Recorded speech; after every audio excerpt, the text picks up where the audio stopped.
செயற்கை நுண்ணறிவு ஏஐ இதோட தாக்கம் எப்படி இருக்குன்னு நிறைய விவாதங்கள் நடக்குது.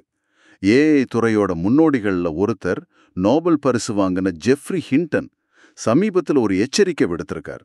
இந்த ஏஐ புரட்சி ஒரு சிலரை மட்டும் ரொம்ப பணக்காரங்களாக்கி பலரை ஏழையாக்கலான்னு சொல்றார். இது அவர் ஏங்கல்ஸ் இடைவெளி ஏங்கல்ஸ் பாஸ்னு ஒரு வரலாற்று நிகழ்வோட ஒப்பிடுறார். அது என்ன ஏங்கல்ஸ் இடைவெளி? ஏங்கில்ஸ் இடைவெளி இது பொருளாதார வரலாற்றுல ஒரு முக்கியமான காலகட்டத்தை குறிக்கிற சொல். 19ஆம் நூற்றாண்டு ஆரம்பத்துல பிரிட்டன்ல தொழில் புரட்சி உச்சத்துல இருந்துச்சு. நீராவி இயந்திரம் மாதிரி புது டெக்னாலஜியால தொழிற்சாலை உற்பத்தி பல மடங்கு பெருகிச்சு. நாட்டோட பொருளாதாரம் வளர்ந்துச்சு. ஆனா ஆச்சரியமா பல பத்தாண்டுகளுக்கு சாதாரண தொழிலாளிகளோட உண்மையான சம்பளம், அதாவது வாங்கும் சக்தி, அது உயரவே இல்ல, தேக்க நிலையில இருந்துச்சு. அப்படியா? பொருளாதாரம் வளர்ந்தும் சம்பளம் உயரலையா? ஆமா. அதே நேரத்துல தொழிற்சாலை உரிமையாளர்கள் மாதிரி சிலர் ரொம்ப அதிகமா பயனடைஞ்சாங்க. சமூக ஏற்றத்தாழ்வு பயங்கரமா அதிகமாச்சு. ரொம்ப காலத்துக்கு அப்புறம் தொழிலாளர் சட்டங்கள், தொழிற்சங்க வளர்ச்சி, பொது கல்வி மாதிரி சமூக அரசியல் மாற்றங்களுக்கு பிறகுதான் அந்த வளர்ச்சியோட பலன்கள் பரவலா பகிரப்பட்டுச்சு. தொழிலாளிங்க வாழ்க்கை தரம் உயர்ந்துச்சு. இந்த ஆரம்ப கட்ட தேக்க நிலையை தான் பொருளாதார நிபுணர் ராபர்ட் ஆலன் ஏங்கல்ஸ் இடைவெளின்னு சொல்லார். இப்போ ஜெஃப்ரி ஹிண்டன் மாதிரி ஆட்கள் கேட்கிற கேள்வி என்னன்னா, ஏஐயும் இதே மாதிரி ஒரு நவீன ஏங்கல்ஸ் இடைவெளியை உருவாக்குமா? அதாவது ஏஐயால உற்பத்தி திறன் பயங்கரமா பெருகினாலும் அதோட பலன் பெரும்பான்மையான மக்களுக்கு போய் சேராம தேங்கிடுமா? ஏஐ எப்படி அப்படி ஒரு நிலையை உருவாக்க முடியும்? தொழில் புரட்சிக்கும் இதுக்கும் என்ன ஒற்றுமை?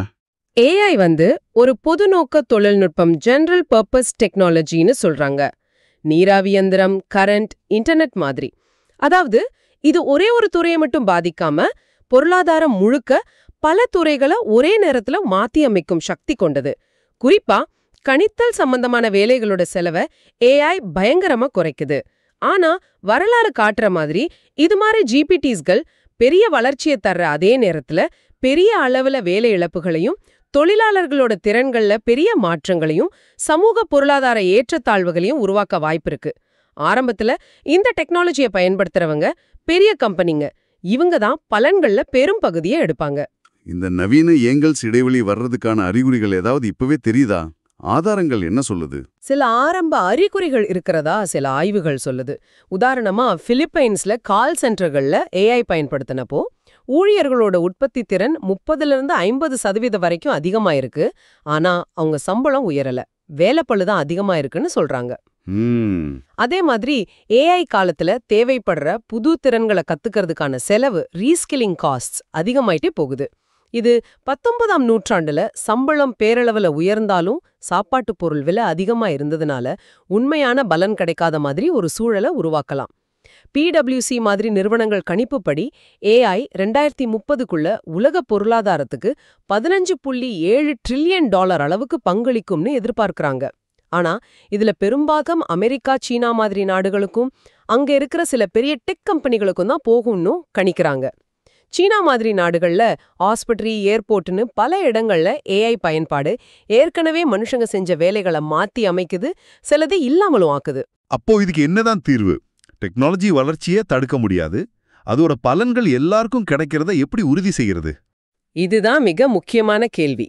வரலாறு நமக்கு கத்துத்தர பாடம் என்னன்னா, டெக்னாலஜி மட்டுமே எதிர்காலத்தை தீர்மானிக்கிறதில்ல, அதை நாம எப்படி ஆளுகை செய்யறோம், என்ன கொள்கைகளை உருவாக்குறோங்கிறது தான் முக்கியம். தொழில் புரட்சியோட பலன்கள் பரவலா பகிரப்பட பல பத்தாண்டுகளாச்சு. அதுவும் பல சமூக போராட்டங்களுக்கு பிறகு வந்த சீர்திருத்தங்களால தான். இன்னைக்கும் அதே மாதிரி ஏஆரியோட பலன்கள் ஒரு சிலர்கிட்ட மட்டும் போகாம பரவலா பகிரப்படணும்னா அரசுகளும் சமூகமும் சில நடவடிக்கைகள் எடுக்கணும்.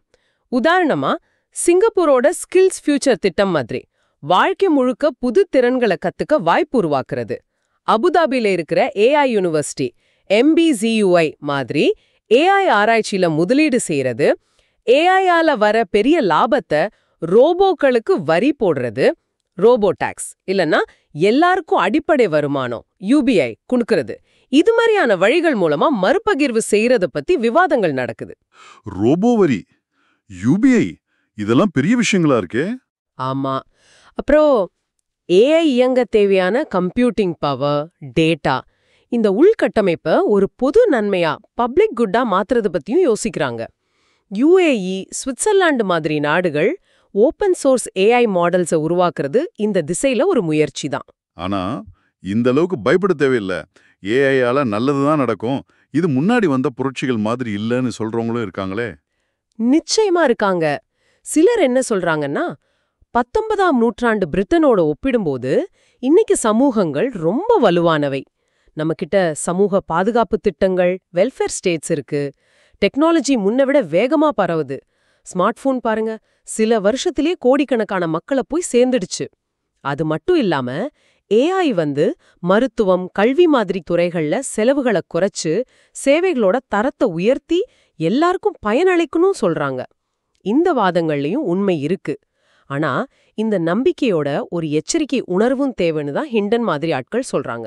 சரிதான். ஒட்டுமொத்த பொருளாதாரம் வளர்ந்தாலும் தனிநபர்கள் சம்பள தேக்கம், வாழ்க்கை செலவு அதிகரிப்பு, வேலை பாதுகாப்பின்மை, இந்த மாதிரி சவால்களை சந்திக்கலாம்.